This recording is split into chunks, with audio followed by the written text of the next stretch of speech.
Breaking news చూస్తున్నాం. లోక్సభ ఎన్నికల పాలమూరు జిల్లాలో బీజేపీకి షాక్ ఇస్తున్నారు ఆ పార్టీ నేతలు. ఒక్కొక్కరుగా ఆ పార్టీని వీడుతున్నారు. మహబూబ్ నగర్ పార్లమెంటు పరిధిలోని నారాయణపేట్ మక్తల్లో బీజేపీకి మంచి పట్టుంది. అయితే ఈ నియోజకవర్గంలోనే ఇప్పుడు ఆ పార్టీ గడ్డు పరిస్థితులు ఎదురయ్యే అవకాశాలు కనిపిస్తున్నాయి.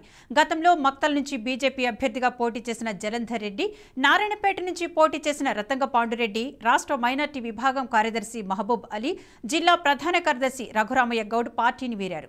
ఎన్నికలు సమీపిస్తున్న వేళ జిల్లాలోని ముఖ్య నేతలు ఒక్కొక్కరుగా పార్టీని వీడుతుండటంతో జిల్లాలో పార్టీ నేతల మధ్య సమన్వయ లోపంతోనే బయటకు వెళుతున్నారని స్థానిక రాజకీయాల్లో చర్చ జరుగుతోంది. అయితే పాలమూరు పార్లమెంటులో ఎలాగైనా నెగ్గాలని అటు కాంగ్రెస్ ఇటు బీజేపీ మరోవైపు బీఆర్ఎస్ గురిపెట్టాయి. సీఎం రేవంత్ రెడ్డి నియోజకవర్గం కొడంగల్ పాలమూరు పార్లమెంటు పరిధిలోనే ఉండడంతో ఈ సీటును ప్రతిష్టాత్మకంగా తీసుకుంది కాంగ్రెస్. పాలమూరులో తిముఖ పోటీ నెలకొనడంతో రాష్ట్ర రాజకీయాల్లో ఆసక్తి నెలకొంది. ఇదే అంశంపై మరింత సమాచారాన్ని మా ప్రతినిధి శివాజీ అందిస్తారు. శివాజీ, చెప్పండి, దీనికి సంబంధించిన అప్డేట్స్ ఏంటి?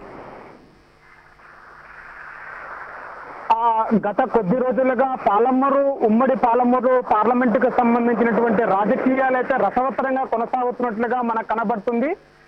ఇక్కడ మహబూబ్ నగర్ పార్లమెంటుకు సంబంధించినటువంటి బీజేపీ నుంచి డీకే అరుణ గారు పోటీలో ఉన్నారు. అదేవిధంగా కాంగ్రెస్ నుంచి వంశీచంద్ర రెడ్డి పోటీలో నిలబడి ఉన్నారు. అదేవిధంగా టీఆర్ఎస్ నుంచి కూడా మనం శ్రీనివాస్ రెడ్డి పోటీలో ఉన్నారు. కానీ బీజేపీ వర్సెస్ కాంగ్రెస్ అనే విధంగా ఇక్కడ చాలా రాజకీయాలు చోటు చేసుకుంటున్నవి. పోటాపోటీగా ఒకరిపై ఒకరు మాటల యుద్ధం కూడా వాడి వేడిగా నడుస్తున్నట్టుగా మనకు తెలుస్తుంది. అదేవిధంగా గత కొద్ది రోజుల క్రితము సీఎం రేవంత్ రెడ్డి తన యొక్క కొడంగల్ నియోజకవర్గంలో ముఖ్య కార్యకర్తల సమావేశంలో మాట్లాడినటువంటి మాటలను చూస్తున్నట్లయితే ఒకవేళ రాజకీయం పాలమూరు పార్లమెంట్ రాజకీయాల్లో కార్యకర్తల మీద ఆసక్తికర చర్చ కొనసాగుతుంది. తనపై కుట్ర జరుగుతుంది, ఇక్కడ నన్ను ఓడించాలనేటువంటి ప్రయత్నం చేస్తున్నారని చెప్పేసి కూడా సీఎం రేవంత్ రెడ్డి మాట్లాడినటువంటి మాటలను అనేక రకాల కోణాల్లో కార్యకర్తల లోపల ఒక చర్చ అయితే కొనసాగుతుంది. ఈ నేపథ్యంలో రేపు జరగబోయేటువంటి 15 రోజు సీఎం రేవంత్ రెడ్డి నిర్వహించేటువంటి జనజాతర కాంగ్రెస్ సభకు ఏర్పాట్లలో అయితే ఇప్పటికే కొంతమంది బీజేపీలో కొంతమంది అసహనం వ్యక్తం చేసినటువంటి కార్యకర్తలందరూ కూడా బీజేపీని వీడుతున్నట్టుగా మనకి ఇక్కడ వార్తలు వస్తున్నాయి.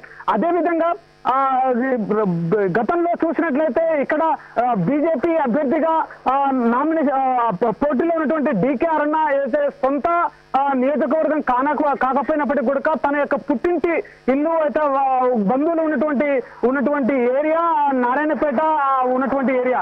అదేవిధంగా బీజేపీ కూడా బాగా బలం ఉన్నటువంటి ఏరియాలో నియోజకవర్గాలు ఉన్నటువంటి నారాయణపేట కావచ్చు, మక్తల్ నియోజకవర్గంలో బీజేపీకి చాలా బలమైనటువంటి నేతలు ఇక్కడ ఉన్నారు. బీజేపీ కూడా చాలా బలం ఉన్నటువంటి నియోజకవర్గాలు.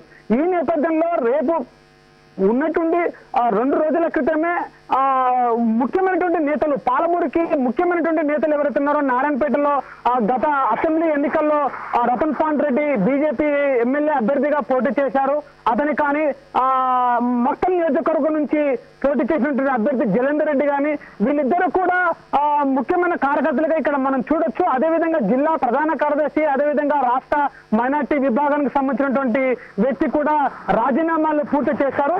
ఇక్కడ గత 2 రోజుల క్రితమే ఇక్కడ మక్తల్ ప్రాంతాన్ని కానీ నారాయణపేట ప్రాంతాన్ని కాంగ్రెస్ అభ్యర్థి కాంగ్రెస్ వ్యక్తి ఎవరైతే ఉన్నారో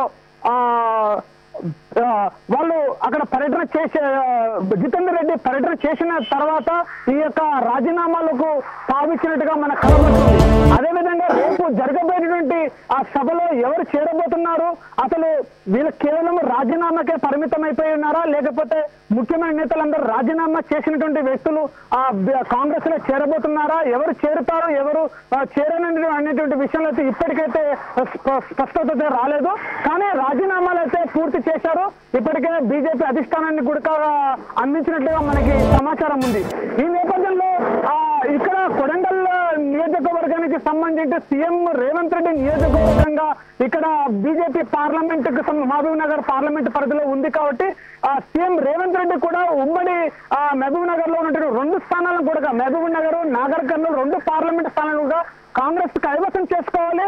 అదేవిధంగా మిగతా పార్లమెంట్ కన్నా కూడా మహబూబ్ నగర్ స్థానాన్ని దక్కించుకోవాలి, ఎలాగైనా తన ఖాతాలో వేసుకోవాలి, తనను ఈ యొక్క పార్లమెంట్ స్థానాన్ని వదిలిపెట్టే ప్రసక్తి లేదన్నట్టుగా కూడా ఇక్కడ ఉన్నటువంటి పరిస్థితి మనకు కనపడుతుంది విద్య.